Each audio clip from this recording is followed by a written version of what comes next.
Windows guys netbox-ი shutdown-ი, ალბათ ეს ყველამ ვიცით, ეს არის კომპიუტერის გათიშვა.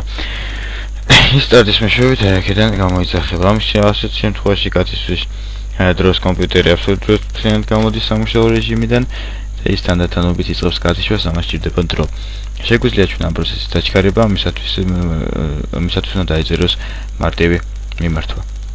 გავხსნათ ტექსტ დოკუმენტი და ვწერთ შით ბრძანებას, არო ჩვენ რაც გვინდა. ანუ shutdown-ს ვაძლევ გაფართოებას, ანუ გამოიძახოს სისტემური ფაილებიდან, მისი გაფართოება არის f. შემდეგ გამოტივე ტირე და s გამოტოვე ტირე f გამოტოვე ტირე და t.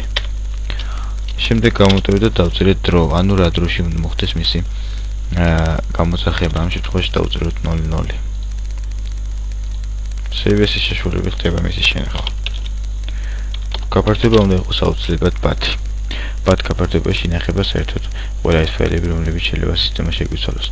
ეხლა ამაზე დაჭერისას მე ჩემი კომპიუტერი გაითიშება წარმოშანის არანაირად არ გააკეთებს არც გათიშვის არც არაფერს, უბრალოდ დავაჭერ და შემიძლია უბრალოდ მოვშურდე კომპიუტერს. მოდი ეხლა ამ ფუნქციის უარყოფით მხარეზე ვისაუბროთ. ეს ალბათ არაერთხელ დადებულა ამის შესახებ ვიდეო გაგვეცილი სხვადასხვა ვიდეო პორტალზე, მაგრამ მე მინდა ამის ცუდი მხარე გიჩვენოთ.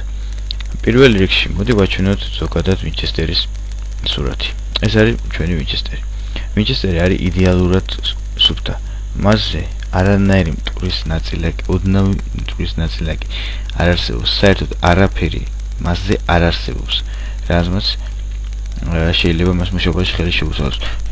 ვინჩესტერზე ინფორმაციის საკითხვა ხდება აი ამ თავაგის მეშვეობით. ამ თავაგს ეს ამ მხარეს აქვს და მეორე მხარეს კიდევ აქვს. რადგან ინფორმაცია ორივე მხარეს ეტევა მასზე, იგივე ბირთვი აქვს მას მეორე მხრიდანაც. ეხლა ამ შემთხვევაში აქ თავაგის თავზე მოთავსებულია ლაზერული სხივი. ლაზერულ სხივზე, როდესაც ვინჩესტერი მდგომარეობაშია, ლაზერული სხივის მეშვეობით თავაგი წამოწეულია ჰაერში, ის დისკზე არ ედება. მას აქვს გარკვეული ადგილი იმისათვის და ლაზერული სხივის მეშვეობით მაგნიტურად კითხულობს ინფორმაციას. ინფორმაცია რაც უნდა მაგნიტურად მახსოვდება ვინჩესტერზე და კიდევ საერთოდ CD დისკზე. ამიტომაც ეცადეთ მაგნიტი მოარიდოთ ამ მოწყობილობებს, ხო?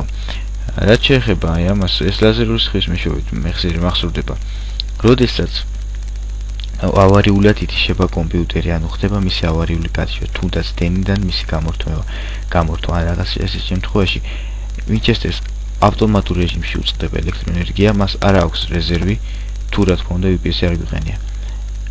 არ აქვს რეზერვი, აქედან გამომდინარე თავაგი პირდაპირ ეცემა დისკზე. თავაგის დისკზე დაცემის შედეგად იდეალური სუფთა დისკი იფხაჭნება. ანუ მისი დაცემის შედეგად დისკი ძალიან სწრაფად ბრუნავს, ალბათ იცით. ბრუნის შედეგად, როდესაც თავაგი მას ძალიან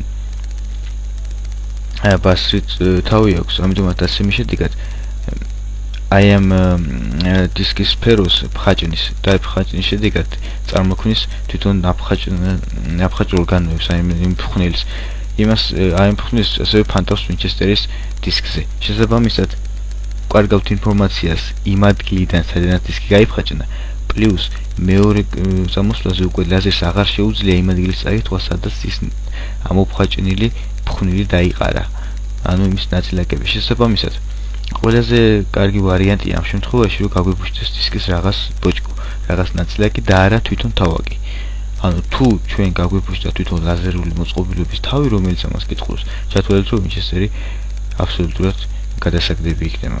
ანუ ის ვეღარ შეძლებს მასზე ინფორმაცია აბსოლუტურად წაეშლება. ვეღარ შეძლებს ინფორმაციის საკითხვას დისკიდან.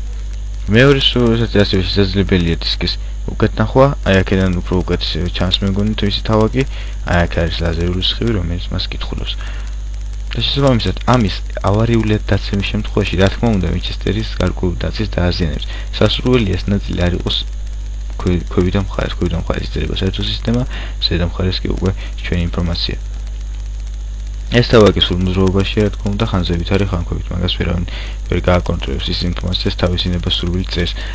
ჯერ ქვევიდან იწყებს, შემდეგ ზევით მოდის, მაგრამ როდესაც დაზიანებული ფაილი შეხვდება, მას ახტება და წერს ასე ინფორმაციას.